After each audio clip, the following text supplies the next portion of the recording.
to score tonight, multiple goals tonight. So, I mean, they've already 4-1 was the first game final. I think you could see a similar situation here. It could be that type of 3-1, 4-1 type of final. So I like the over. I like Team USA. I like Turkey to score.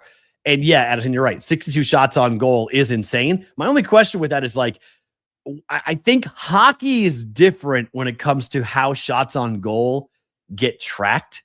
Because if you, and someone who's a soccer head, you guys can correct me if I'm wrong on this, but if you shoot the ball at the net, that's a shot on net.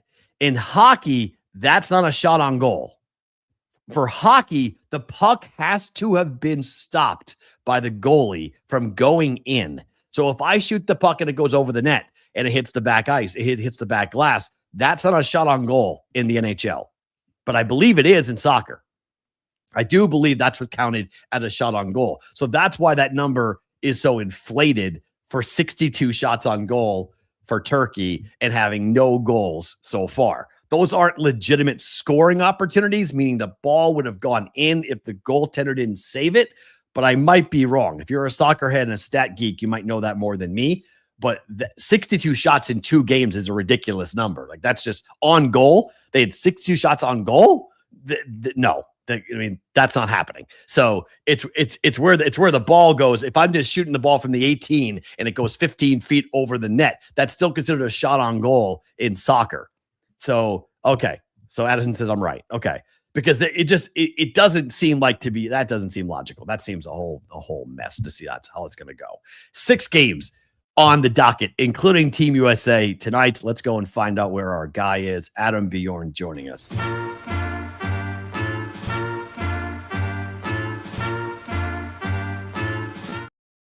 We got a big slate of games to get into. How are you, my friend? Good to see you. I'm good. I am in sunny Jamaica. And yes, the shots are just firing in the direction. The shots on goal are when someone has physically stopped it, whether it's a goalkeeper, whether it's a defender, something of that nature. So I think it's around 15 to 20% of the shots become shots on target, maybe even a little bit less. But yeah, there's a lot of player props where it's shots and then shots on targets for the attacking team and whatnot. And there's a lot of stuff. As a bookmaker, is that frustrating because it's up to an individual to determine whether that is a shot on goal or shot on target? No, I mean, when it comes to the soccer, it is pretty straightforward that if it's going in the direction of the goal and a defender or the goalkeeper stops it, then it's a legitimate shot on target. If they were removed from the equation, as you said, and it went into the net, then that's it. Yeah, is there marginal ones when it's like looking at the top corner and some of these other things as well? Yeah, there's some technicalities in there, but I think they've gotten a hell of a lot better at it than what they have in previous times. According to Loose on Exit on X, he says 13. They have 13 shots on target and 62 shots on goal. So that's a vast difference. That's a huge. So there you go. That's about 20%, 25%. So yeah. All right. We got a lot of games to get into, but anything of note yesterday from the 6 games that were played yesterday? Any decision that was somewhat surprising? Well, in the end, South Africa was a good result, bit of a surprise against Korea. Mexico ended up okay because they ended up blowing them out. There was a lot of money on the +3/4 there for the Czech Republic and whatnot. But yeah, a few of those games got out of hand. Switzerland won as expected. I think that was one of my main ones early in the day. But yeah, there's a lot of money coming on these +3/4 plus of goals. Haiti was a big move yesterday. Went from clean 2 down to 1.5. They scored the first, hung in there for a while, but ended up pushing the 2. So that was probably the biggest move of the World Cup, maybe. I think that game, the way it moved yesterday. Are you seeing any prop markets getting attacked more often than normal? Anything of note is this World Cup because of the offense? We talked about it yesterday. We're averaging 3 goals per game. That's the most in the history of the World Cup so far. Are there any prop markets that you're seeing more action than normal on? Both teams to score. seeing an unusual amount on the yes, and then occasionally you'll see the master money coming in on the no, coming against it. But I have noticed that there's been significant money in those spots. And then usually the favorite over team goals is seeing a lot of action as well. I think of the sort of data plays or the things that I look at, both teams to score and the favorite total goals has been sort of those ones that have stood out where there's been pushback from the professionals or whatnot on that side. What about how did the Brazil game go for you yesterday? Because I was on Brazil minus 1.5 goals, laying it. It felt like the world was on Brazil minus 1.5. What was that like yesterday for you guys? No, that one wasn't too bad. Yesterday there was a lot of dog money yesterday. I don't know if it was just expecting that a lot of these teams would just lay down. Scotland, I mean, they're in trouble now. They're on the brink of getting booted out after having such a good, start to it all. Getting beat by 3, getting beat by 1, they'd be still in an okay position. 2, but 3 was just kind of a backbreaker for them, especially South Africa winning, which put them down another spot. I think they're currently standing 7th of the top 8 teams, and of those eight that get through, and that could change very much today. Yeah. All right. To the games today, we got a bunch of them. Ecuador and Germany might be the marquee matchup here. We got a big price on Ecuador as a dog at 4-1 against Germany being a big favorite. 2.5 the goals. What are we seeing out of Ecuador and Germany so far from an action standpoint? Yeah. So this is one where, again, Germany are through. Ecuador surprisingly have to win this or they're out. I've been backing Ecuador at 4-1 plus, but right now we've sort of got 90% of the money on the 3-way and 94% of the master money on the 3-way is on Germany. Wow. But 96% and a hell of a lot more money is on the +1 on this game as well. So I think the expectations is that, Ecuador just have to be flinging everything at this, which sort of plays into Germany's sort of counter-attack hand. So while, one has a lot more motivation than the other, I think there just might be opportunities here where Germany sort of get them on the counter. But I'm all in on Ecuador on this one. To win or cover the goal line? No, to win.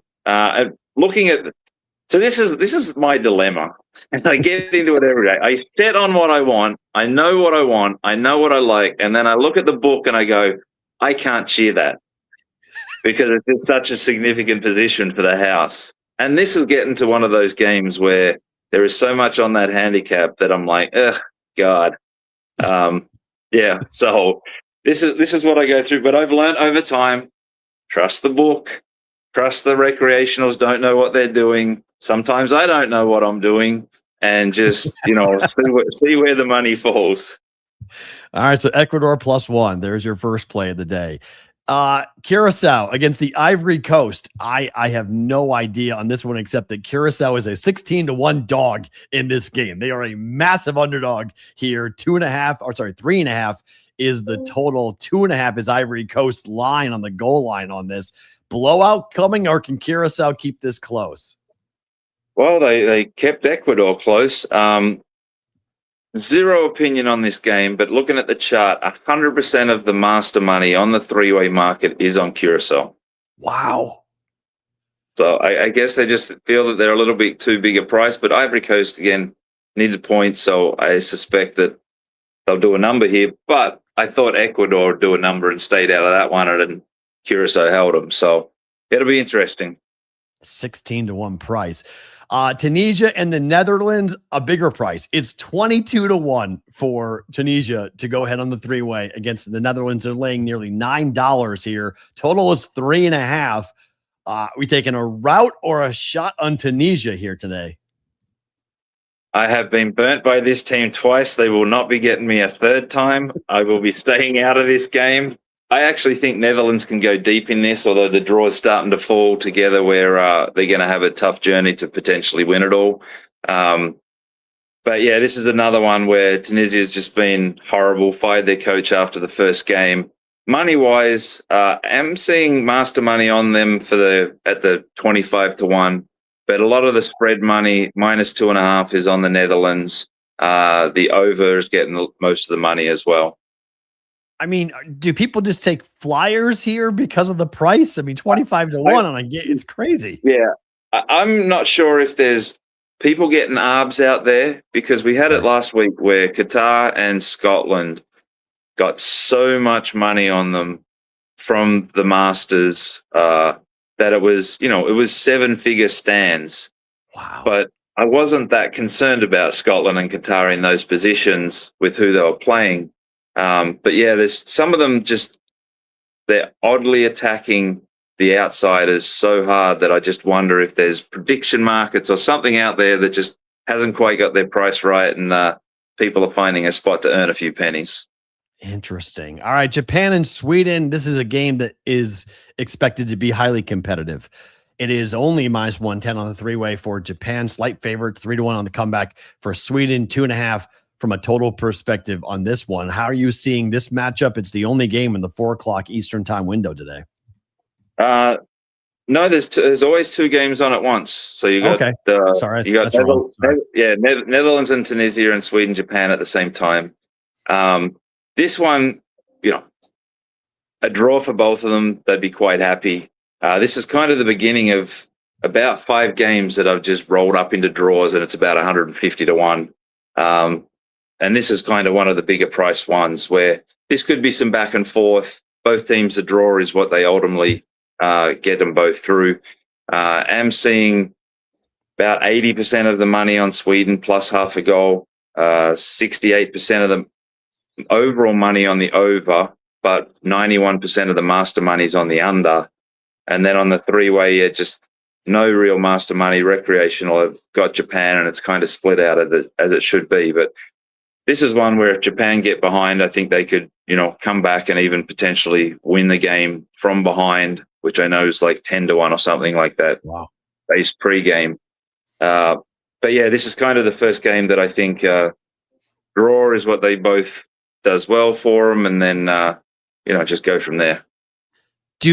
Does it matter if draw probably is the most likely outcome, but if one side wins, is it more beneficial for Sweden to win or Japan to win for the next stage in the knockout round? So whoever gets this and potentially finish in second in this group, which neither of them really can avoid that, they get Brazil in the next round. So yeah, finishing third is not necessarily a bad thing. So that's where I think Sweden just drawing, finishing third, or it's vice versa, whichever one it is. But yeah, whoever finishes second gets Brazil. So, that might be a choice to just say, you take it. Yeah. But then they also need to make sure they don't, fall into that the third place category of missing out as well. Right. Top 8 teams there. Paraguay and Australia here. This is a very interesting matchup. We know that Turkey is not getting through, but what do you make of Paraguay and Australia? Slight dog on Paraguay. Both teams on the three-way, though, getting plus prices, with Australia 3-1 and plus 172 for Paraguay. Yeah. And the draw were plus 130. So this is what happens in this game.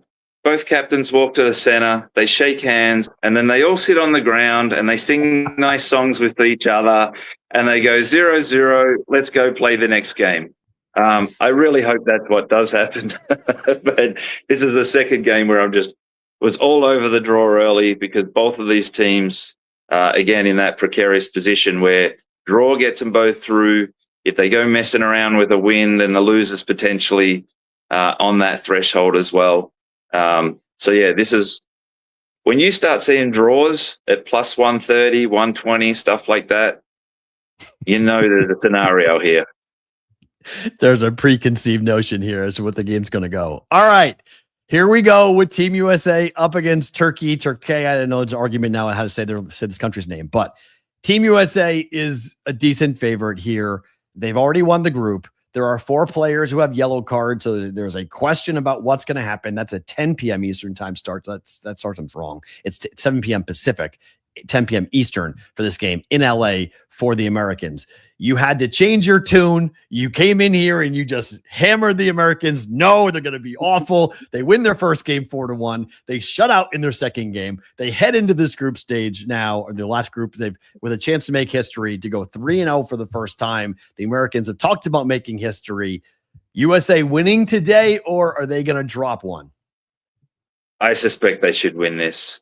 And I am very glad I made that pivot before that first game to sort of supporting the USA a little bit stronger. I suspect they win this. They have some depth. They have players that can come in. This is where they'll get beat now. But Turkey, right? I think Turkey are just, mentally. They've played two teams that have literally sat back. They've had 70+% of the thing. And then on the Paraguay one, them getting a red card and Paraguay holding out for how they did was just sensational effort to do it that long. I think they're broken. I think this will be an opportunity, just again, the few extra US players getting a run, and they'll find the spot. Maybe it ends up a draw, but I do think Turkey are sort of beaten men. Yeah, I would agree with that. I took Team USA. I had Australia. I took them at half a goal for the game. Last game, Team USA crushed them. I expect Team USA to win. I think the game might go over, though. Any feeling on the total? Because Turkey hasn't scored yet in this tournament, and yet they are number 2 in expected goals per game, simply because they've had opportunities, but they haven't been able to capitalize. 2-1 final? Quite easily could be, because again, the USA have nothing to defend. They can get out there a little loosey-goosey. Turkey might get 1 or 2 in. USA will just make sure they have 1 more. And I think they'll be able to in this spot. Now, I have a 6-1 ticket on Team USA to get to the quarterfinals. So they got to win 2 games. So we'll see how they wind up, what their draw is going to be. But are they going to play England? Is this the? No, they're not. No, okay. No. So this is what you've got to get to. What are you saying? The quarterfinals, which is last day, correct?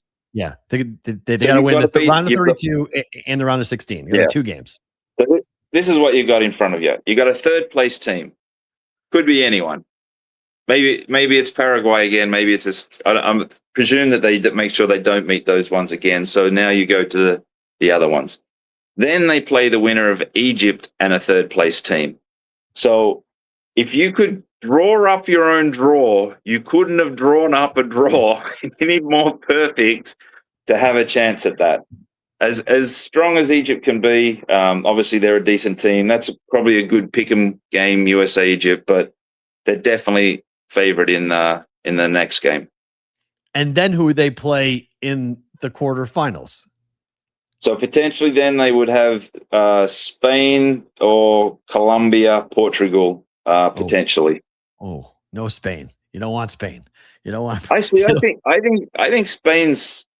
This is the time to get Spain, and to get them in a quarterfinal is the perfect spot to get them. Then if you get past that, you probably got France or Germany. Then if you get past that, you probably got England, Brazil, or Argentina. So, it's not impossible. Not impossible. As you turned the audience on when you came on and said, wait. I talked to some people. Team USA is poised to make a run. We'll see. The knockout round starts after this game here for tonight. Ish has got a couple of questions for tomorrow for you. Norway, France is a big game tomorrow. What are you seeing from an action standpoint in that matchup? Because I think that one's going to be wild to watch tomorrow. Yeah. So this one, again, France in the same position where they don't need to really do anything. I'm all over the draw in this one. I hate tipping draws, but at 7-2, I'm all over the draw. France have a record of not going so well when they've got these kind of dead rubbers in the 3rd game. I think they were beaten by Denmark a couple of tournaments ago. Right now, seeing about 68% of the money on France, 25% on Norway, the rest on the draw. It's pretty well balanced, and even the spread at the 1 dog 25 is well balanced there, with the Masters a little bit on the -1. I'll ask you this in closing, because I saw this on X where someone called it a generational betting opportunity on Saturday between Algeria and Austria, where both teams have 3 points. A draw will put them both through, and they get to avoid a very difficult opponent in the next round. Are you seeing much draw action for Saturday's game between Algeria and Austria? That is leg number 4 of my my draw parlay. Yes, heavy draw action, plus 130. I saw as low as plus 115 last night. This is exactly like the Paraguay game, very much like Egypt and Iran as well. If those two worlds come together, just sitting on a draw, I think it's around plus 150. But yeah, there was sort of always the famous Serie B games where draws were like $1.30 when it got to the end of the season and stuff like that, because, both teams needed a point to avoid relegation or something like that. I feel like there's some friendly handshakes going on in wherever these games are being played right now. Now, of course, some of that can turn on it and, you get a great price non-draw, but yeah, it's when it smells like it can often be like it. So actually, I want to ask you one more question. Do you guys have, I didn't get a chance to check it before I came on. Do you guys have the corner kick market from a prop bet perspective? You guys have it? Yeah. Did you see what happened with Canada yesterday? Because the guy that's coming on here, Newbie, to do picks for us, he pointed out that Canada, it was 4.5 yesterday for corners. They had averaged 9 corners a game. And is that a good way of attacking certain games where you can get into the prop market because the numbers just aren't where they should be? So corners, if you can get into corners and get decent limit down on corners, you should only bet corners. There's two corner markets in the world. There's the Asian corner markets, and then there's the rest of the world corner markets. And sometimes they can be two corners completely different from each other. Wow. But it is a very soft market. It's a very bookmakers hate it. I'm sure every bookmaker you ask could say, no, I hate corner markets, whatnot. But that's actually one that I'm looking at today. And it's sort of based on the structure of the game. Canada have been very attacking in that spot against some defensive teams. Ecuador's won today. I've actually taken 10 plus corners for Ecuador at 20-1 because the expectations is they're just going to be pumping forward, and having a strong amount of possession. So they almost run like two different markets, corners versus the game market, but there's always weaknesses in the corners. It's definitely one to take a look at. Yeah, and Canada came under. They averaged 9. They only had 7 yesterday, but we talked about the ladder going 4.5, 5.5, 6.5, and you were getting like plus 200, plus 400, and you started to get up in the upper areas of it. And Canada getting 7 yesterday was a profitable way of approaching that match for Canada, and going forward as well for Canada. They've been very profitable over in all 3 of their games so far for corners. Adam, thank you for the time. Enjoy the matches. Should be a lot of fun. We'll catch up on Monday and see where we're going to go for the knockout round for all these teams in the round of 32. All right, cheers. All the best. Thanks, Matt. Adam Bjorn joining us. Where in the world will he be on Monday? We won't know. We'll find out on Monday when he pops in and joins us here on Pushing the Odds. Great stuff there for that. So, yeah, that was a huge call by Newbie yesterday, coming up with the corner kick and the ladder for the corner kicks for Team Canada. You're at Ecuador is a way of doing that today. So if you liked it yesterday, maybe you like it today to go ahead and take the ladder on Ecuador for their corner kicks coming up. So big stuff happening today for the World Cup. All right, let's switch to some basketball. Let's talk about what happened last night.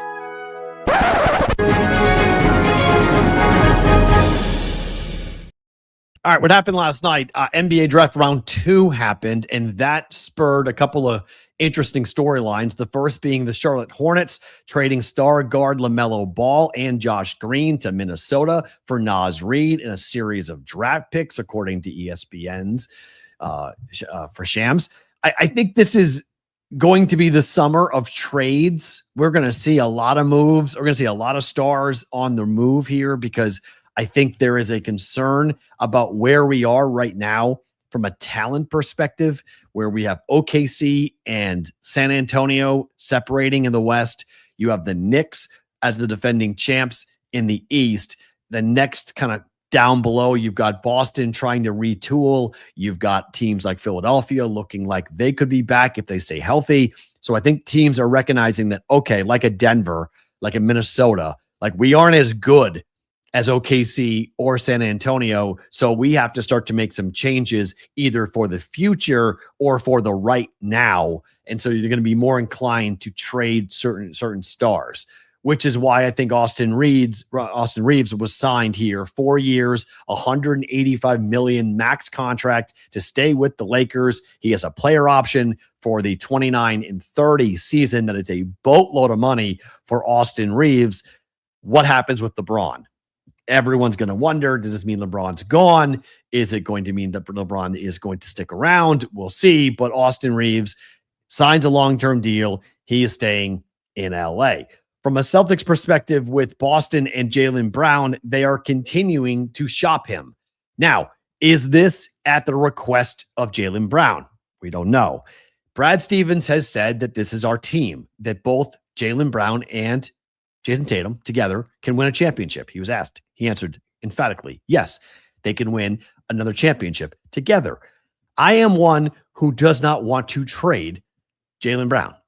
I think the trade options that are being put on the table, we're talking 50 cents or 60 cents on the dollar for Jaylen Brown. If they went and got Giannis, I don't love it. I didn't like it, but Giannis is a superstar top 10 player. So you can trade 1v1, and I'm okay with that.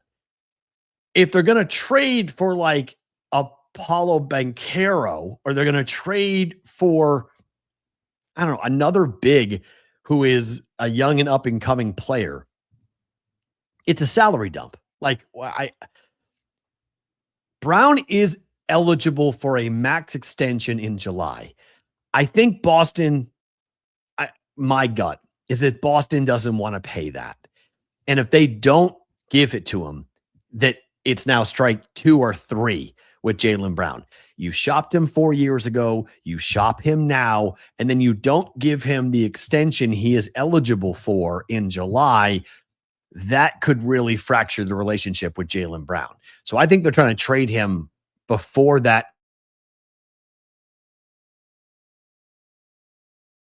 Somebody else to make that decision as to whether or not you want to pay Jaylen Brown. I would pay Jaylen Brown. I think Jaylen Brown and Jason Tatum together is an unbelievable, incredible tandem. You took them both with the 3rd pick overall. You hit on them both. It's incredibly rare in today's NBA to do that, to hit on both players to the point where they're both top 20 players in the league.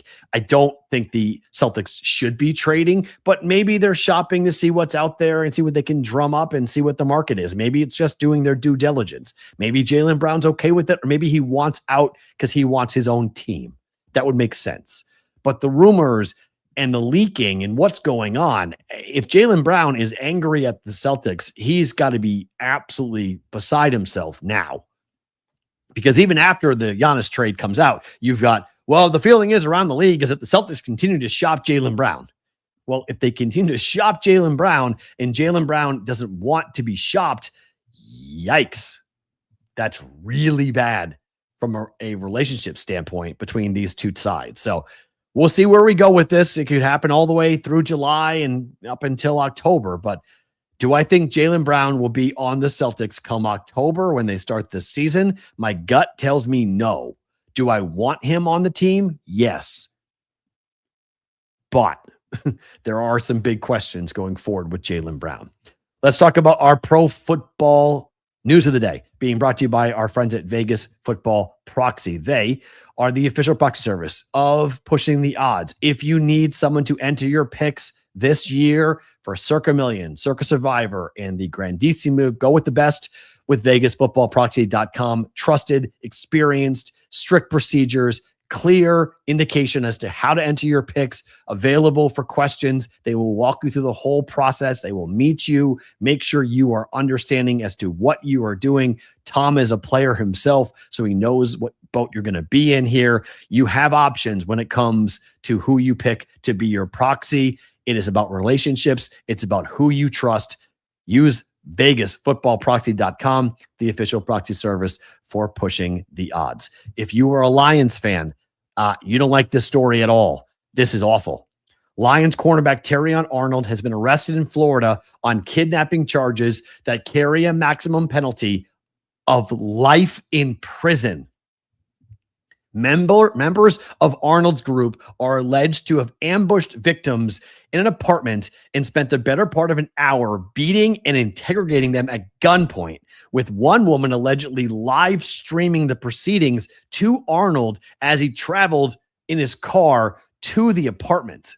Investigators also allege they found a group chat with all the defendants in which Arnold and a childhood friend, who is also charged, gave directions during the assault.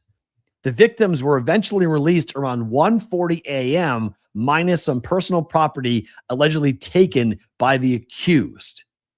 Terrion Arnold's attorney issued the following statement saying Terrion Arnold categorically denies any involvement in the matters underlying the allegations made against him and maintain his innocence. There is no credible evidence linking Mr. Arnold to these allegations. Instead, the government appears to be relying on testimony from multiple convicted felons who have admitted to their own involvement and may have substantial incentives to shift blame in an effort to lessen their sentences. Mr. Arnold looks forward to his day in court and is confident that the judicial process will lead to his ultimate vindication. Whether he is going to go to jail for life or not, this is brutal for the Lions. I mean, this is just like another one of these stories. It just keeps on rolling. This is a talented 23-year-old first-round pick cornerback for the Lions. I mean, this is a player who you are banking on to be part of the Lions' present and future. And for him to get caught up in this to the point where when the allegations came out in February, there was a question about whether or not he would be on the roster next year. And the allegations were, hey, he might get picked up. And if he gets picked up, the team has been aware of it for a long period of time. But this is one of those stories where if you are a Lions fan, forget this kid's future. I mean, the police are claiming that Arnold was the primary conspirator, that he's the one who set this up, coordinating and directing the co-defendants to lure three men to an apartment where the assault occurred. He turned himself in, and he was taken into custody in Hillsborough County in Florida. The state attorney said that it would file a pretrial motion to keep Arnold in jail until his trial. They want to keep him in jail until his trial. I mean, like, this kid's not playing right now. I mean, Arnold was approached by reporters about the off-field incident during the Lions veteran minicamp on June 17th, and he declined to comment, saying he just wanted to focus on football. While coming off of a season-ending shoulder surgery and shoulder injury that happened yesterday, the Lions in a statement said they were aware of the situation, but declined to comment, quote, out of respect for the ongoing legal process. But most likely, that kid's not playing football this year. He's not going to be on the Lions. Heck, he may not be walking around. He may be incarcerated for a really long time at the moment for what's going on here with him. So we'll watch that, but that is not the story you want if you're a Lions fan here today, looking at him potentially being put in jail for life if he is convicted and is sentenced to the maximum for his behavior, for his involvement in that altercation. Let's talk some baseball. I got a bet in the American League that I think, well, I don't know if our friends in Chicago will like it. It depends on what side you're on, north side or south side, but there's some interesting things happening in the American League.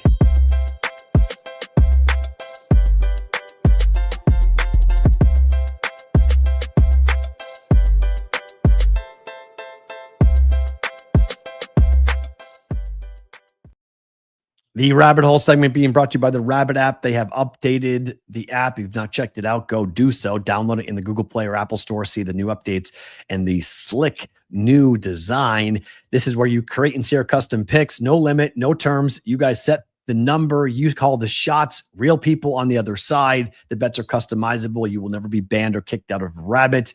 The money is put up ahead of time, so no more awkward Venmos. And use the code PTO5 to get 5 free Rabbit cash when you sign up at Rabbit after downloading the app in the Google Play or the Apple Store. So the American League, 5 teams are over 500 in the American League. that is creating a very awkward market. Now, let's not talk about winning the World Series. Let's talk about the American League Championship.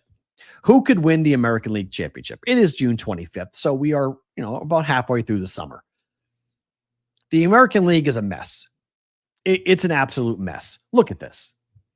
The Yankees are the odds-on favorite at plus 165. Aaron Judge is hurt. The Mariners are plus 380, but they have had their fair share of injuries. They've pitched very well, but the big dumper has been hurt at times this year.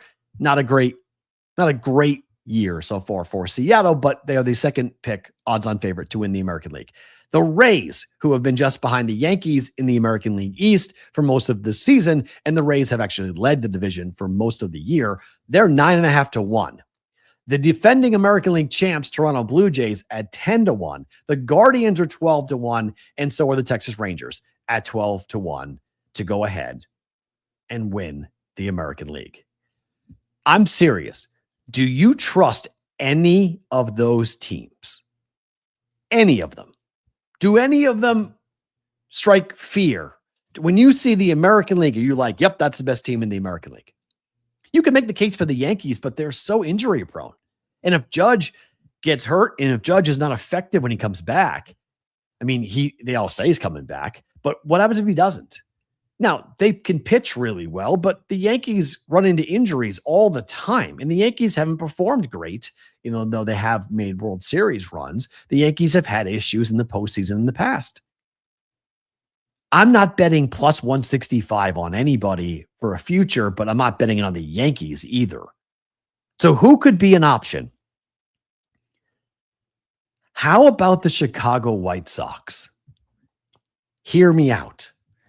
The White Sox could very well be the best bet to win the American League, not the championship, just to win the pennant.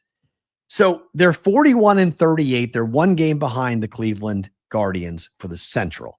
The Guardians have one of the lowest payrolls in all of baseball, and the Guardians have overperformed for sure. The White Sox are still 2 to 1 to win the division. So the books do not believe that this team has any shot to win the American League. But if they were to win the division, which is very possible, you're talking about a ticket that you could be looking at, I don't know, 4, 5, 6, 26 to 1. I mean, you're looking at right now to get to the White Sox at FanDuel, they're 20 to 1 right now. 20 to 1, 25, 24, 23, all different markets. The White Sox at 20 to 1, not to win the championship, but just to get to the American League Championship Series. And then you hedge off of it. All you need them to do is win one, which I guess depends on the bracket, but most likely it could be just win one series. And they get into the American League Championship Series or win 2 series and get into the American League Championship Series. They don't need to win the American League Championship. Just play for it. At 20 to 1, 22 to 1, 23 to 1, awesome hedge opportunity, incredible value on a baseball team that has pitched really well. I mean, if you're a White Sox fan, and I know there's White Sox fans who are in the brigade who have talked about the White Sox and then bet on the White Sox this year. I mean, pitching wise, Davis Martin, who has gotten cold recently, but Davis Martin's been very good. Sean Burke has picked up the slack as Davis Martin was red hot for most of the month of May. June's cooled off a little bit, but now Sean Burke is red hot pitching for the Chicago White Sox.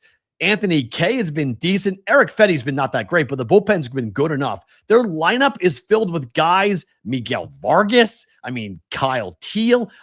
These are players, these aren't household names, okay? These are young players who the White Sox have invested in. They've traded away their big-time players, Luis Robert and whatnot, have been traded away. Andrew Benintendi might be the most notable name on this entire roster for the White Sox, but they're 41 and 38. And currently the White Sox are tied with the Guardians for first place. I think that graphic said they're a game behind. They're tied at 41 and 38 and 42 and 39. Both the White Sox and the Guardians have a negative run differential currently, -3 and -8.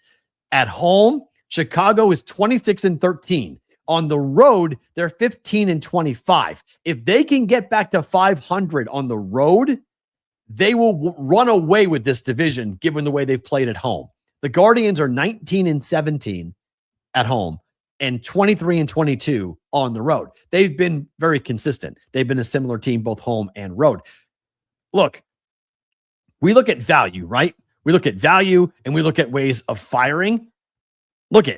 I think this is a chance to do this, okay? To go ahead and jump in on this. You can jump in on the White Sox, and Jason Gacy, the AL winner, is not on the graphic. He might be right. The winner of the American League may not be on this graphic. That is 100% accurate. I am here for that. That's really possible. Think about that. That's Looney Tunes. When you stop and think about that, that's crazy. It's like, hold on a second. We're talking about the team that might be in the World Series on June 25th is not a top 6 option to win. This is not win the World Series. That's a graphic for winning the AL pennant. And yet you can get 20-1, 22-1, 23-1. I love the value on the White Sox. I think there is extreme value on it. And as we get deeper into the postseason, and let's see what they do at the trade deadline. The White Sox are going to be buyers. So if they go out there and make an aggressive trade, an aggressive move, they get a bat, they get an arm. I don't buy the Guardians. I just don't. I mean, the Guardians have overachieved and the Guardians have such a low payroll. I just think that this is a team that they weren't expecting to be in this position. The White Sox are young. They don't know any better. And I think with their home schedule and what they've done with their home record, give me the White Sox. I like the White Sox here to win the division.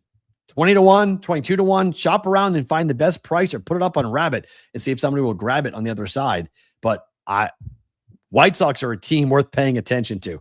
People are starting to believe. I am. I'm starting to believe. I'm getting involved. I like it. Anything 20-1, 23-1 with an over 500 team that's tied for the division lead.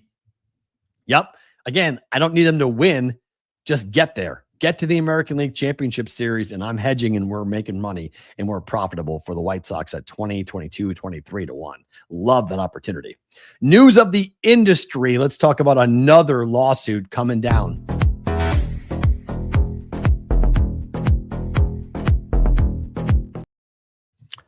News of the industry. Another lawsuit has been filed. This time it's been by the state of Kentucky. They are suing the prediction markets. The CFT is suing Kentucky for their fight to ban Kalshi and Polymarket. Kentucky sued Kalshi and Polymarket. Thus, the CFTC is suing Kentucky. That's the 9th state that the CFTC is suing, saying you can't have jurisdiction over a prediction market. Only we can.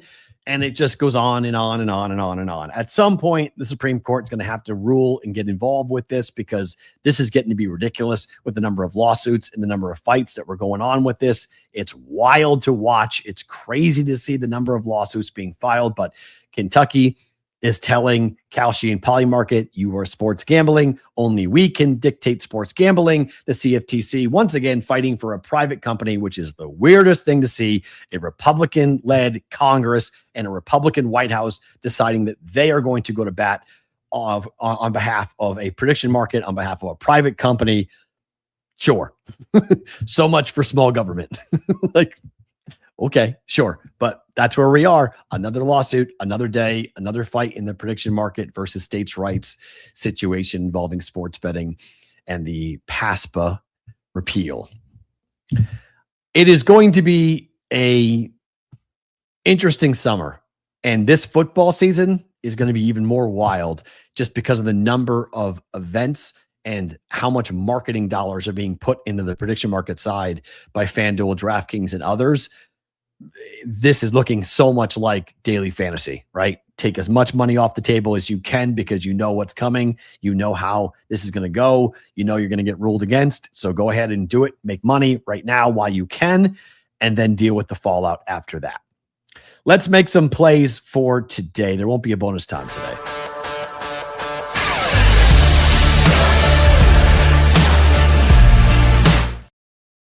Just the picks being brought to you by the Betting Pros Prop Bet Cheat Sheet. You guys can go check out the Major League Baseball props for free right now by going to bettingpros.com/MLB props or on the Betting Pros app.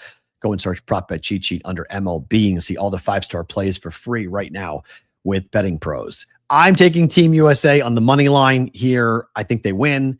I like the over. I like both teams to score. I think a 2-1 final is very likely here for this one. So that's how I am betting it. Team USA to win, game to go over, both teams to score here tonight, 10 o'clock Eastern time in LA for Team USA in the World Cup. It's Christopher Sanchez Day. We're going run line with Christopher Sanchez and the Phillies coming up here for today. A chance to back one of the best pitchers in baseball on the road as well. Good to bet run lines on the road up against Washington, 41-40. Washington, but they're 17-24 at home. Cade Cavalli is on the other side with a 4-4 record and a 4.07 ERA. The Phillies are 2-1 this year against the Nats. They've won 14-9. They won 5-4 in the 2 games. They lost 4-1 in the first game of the series up against Washington, but we're going run line for the Phillies. And I'm taking the Yankees on the run line against the Red Sox.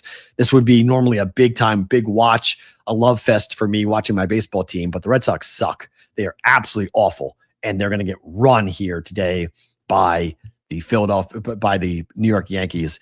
It's just, the Yankees are going to run through Boston. They're so bad at Fenway Park. They're so bad. They lost 2 out of 3 to the Rockies. Their bullpen blew 2 games that they should have won. Boston should have swept that series. They're coming back to Fenway Park to get booed and to get yelled at. Just a really bad, bad situation. Time for favorite thing about today.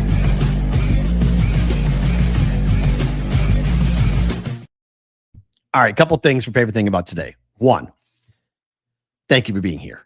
Early start time for the show. There'll be an early start time for the show tomorrow. We're going to push it back an hour. We're going to do it from 9 to 10 Pacific time tomorrow, noon to 1 Eastern for the show tomorrow. Where? I have no idea. Backdrop? No idea. We'll see. It's going to be a work in progress. The movers are going to show up here in an hour. So let's see what happens once they take everything out of this house, where I might be able to set up to do a makeshift show with lighting in here. Maybe, I don't know. So stay tuned for that. But tomorrow, noon Eastern time start for the show tomorrow. Thank you for being here. Number 2, today is National or World Vitiligo Day. If you don't know what vitiligo is, ever wonder why my hands look the way my hands look or why my hair is pigmented? So there's been some, Joe Rogan has it. There's been some other people who publicly have talked about what vitiligo is. There's a very famous model who has vitiligo. For someone who is a pale French kid like me, I might be half Italian, but my skin is very much French Canadian. It's hard to see the difference in my pigments. The reason why you can see that is because of Florida. So when I went to Florida, when I tan, you can see the difference in pigment. It's a reverse than what your mind sees, because what really is happening is that my pigment is being destroyed in pulling back from my hands, my toes, my head. If you see somebody with vitiligo, it cannot be transferred. It's not contagious. This is an autoimmune disease that I have been dealing with for the better part of 20 years. I didn't know I had it till 20 years ago. And then I went to a dermatologist after my hand started to become white, and I freaked out. And for kids who have darker skin, and whether that be Hispanic or whether that be African American, whatever, it's a really debilitating situation. It's tough to love yourself. It's tough to look different. It's tough to be really different in terms of the way your skin. It also is the biggest indication of how stupid racism is. Okay, because all of us underneath look like that. Okay, all of us. No matter what your color your skin is, we all look the same. So if you are thinking that color of your skin dictates anything in the world, anybody with vitiligo will tell you that's the stupidest thing in the world, because we all deal with it and we have watched our skin change colors, and I cannot tan. My hands roast.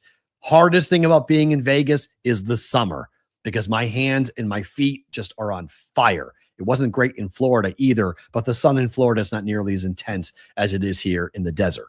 So me moving and leaving, that is one factor that will make it easier on my body to not be around the Vegas heat and the Vegas sun. And well, I won't be nearly as tan either, but that also means that there's not the contrast in my hands. So today, if you see somebody, it's World Vitiligo Day. Understand that they might be dealing with a lot, and you don't have to stare or talk to them about it, but just understand that it's nothing to be afraid of, nothing to be worried about. And I would love one day, the next iteration, and I've raised a lot of money in my career for the Ronald McDonald House because of what they did for me when my daughter got sick in Houston and helped in the hospitals in Houston, save my daughter's life. I am 100% committed to doing something with kids who are dealing with vitiligo, because I didn't start dealing with it until my 30s. My hair went gray when I was 18. I didn't know that was vitiligo. I thought I was just going premature gray, but I have non-pigmented hair. My hair is not gray. My hair has no color. So that's why it freaks some people out. They're like, how is your hair gray at 40, 30? No, it had no color. Still has no color.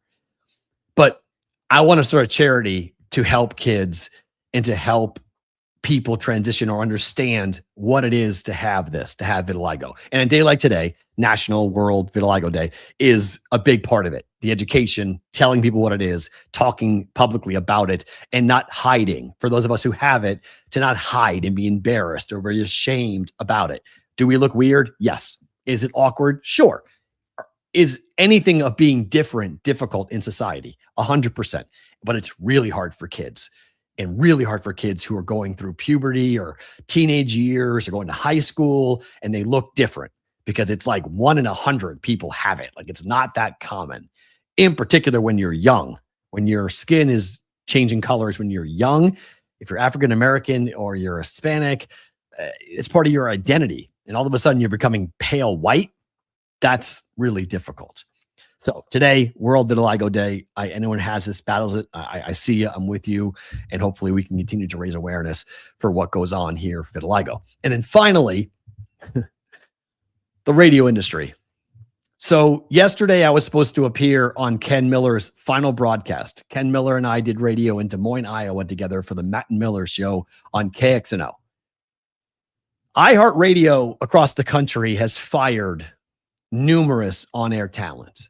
Numerous friends of mine, many friends of mine, unemployed as of Wednesday. Goodbye, losing their job. Not out of left field, but nonetheless shocking and life-altering when that happens. And the reason is corporate radio, the chickens have come home to roost. The mistakes that have been made by radio, it was always going to go this way. It just was a matter of how they were going to pivot. Were they going to be able to keep their head above water? And the answer is no. And iHeartRadio continues down this trek of just syndication and not caring about local communities and not focusing on the local communities in places like Iowa, in places like Omaha, not your top 10 media market, but the places where local talent matters, where I cut my teeth, places like Charlottesville, Virginia, in Huntsville, Alabama, in Omaha, Nebraska, in Des Moines, Iowa, the places I've worked. Local radio works. It works when there's local ownership and local commitment. People still drive their cars until everyone is driving an autonomously driven vehicle. People are still going to drive and they're still going to listen to the radio, and local radio wins. It always has, it always will. But you have to have an ownership group who understands that. And all of the consolidation that happened in the 90s and 2000s, this is the result of allowing companies to dominate. This is why we used to have rules about the number of radio stations, TV stations, and newspapers that could be owned by one company in each market, to prevent exactly this, where one company can come in and slash their workforce and alter the entire landscape of the whole country when it comes to local radio in different markets that aren't the big boy markets. And it really sucks. And I hope that there are more people around in different media markets, in size markets like Des Moines, in Omaha, and other places where they have the love of the community, and thus radio, buying radio and putting it out. But radio is an archaic, out-to-date medium, because in order to have a radio signal, you must have land, you must have broadcasting rights, and you must have the ability to operate the broadcast. It's really hard to do that from a broadcasting opportunities when I can sit here in my home on the internet with 2 lights, a camera that's less than $1,000, a computer for a couple of $1,000, and high-speed internet, and I can broadcast to the world. Radio never made the pivot. Radio was never able to keep up with that. They never figured it out. And thus what happened yesterday. So for my friends at KXNO, I feel for you guys. It's the second time this has happened in the last 5 years or 6 years that iHeart has blown out the entire station of KXNO. They had to go and hire them back this time. No one's getting hired back this time, but there are so many other people across the country. And my advice to anybody in media is do it yourself. It'll be hard. It'll be difficult. It's hard to find sponsors. It's hard to find people that want to make sure your content lives, but it's the audience. You talk to the audience, you can speak to them, and your audience is what's going to enable you to keep going. That's what these guys in corporate radio never understand. The relationship that talent has to the community and talent has to the audience. And if that is something that you have a business. You can do it. So I hope there are people watching who are going to go through this. It is hard. It's difficult, but there's never been a greater time to get out of corporate radio and corporate media than right now to go and do something independent. This show is a prime example of what you can do. It's been 4.5, 5 years of really hard work, but you can do it. And I would hope that you can take the jump and take the leap and have the courage to do it, because corporate guys watching spreadsheets and firing you on a whim, I'll never let that happen to me again. It happened to me in 2008, and it happened to me in the pandemic, where I had one source of income and I had no control, and everything fell apart. When the world fell apart, everything fell apart, and I had no support, and I had to find, and I said, never again. And now I am living proof here 6 years later that you can do it if you put your mind to it. Thank you for being here, Brigade. Thank you to Adam Bjorn for being a part of the program. Thank you to BetCris for sponsoring Pushing the Odds. We're back tomorrow, noon Eastern time on Friday. I'm sorry for all the changes of the live shows, but for you guys on the replay on Sports Grid, thank you for being here as well. We hit the World Cup more tomorrow. We'll see what happens with Team USA here tonight against Turkey, late night on the East Coast, 7 o'clock on the West Coast. See you tomorrow for a Friday's episode of Pushing the Odds.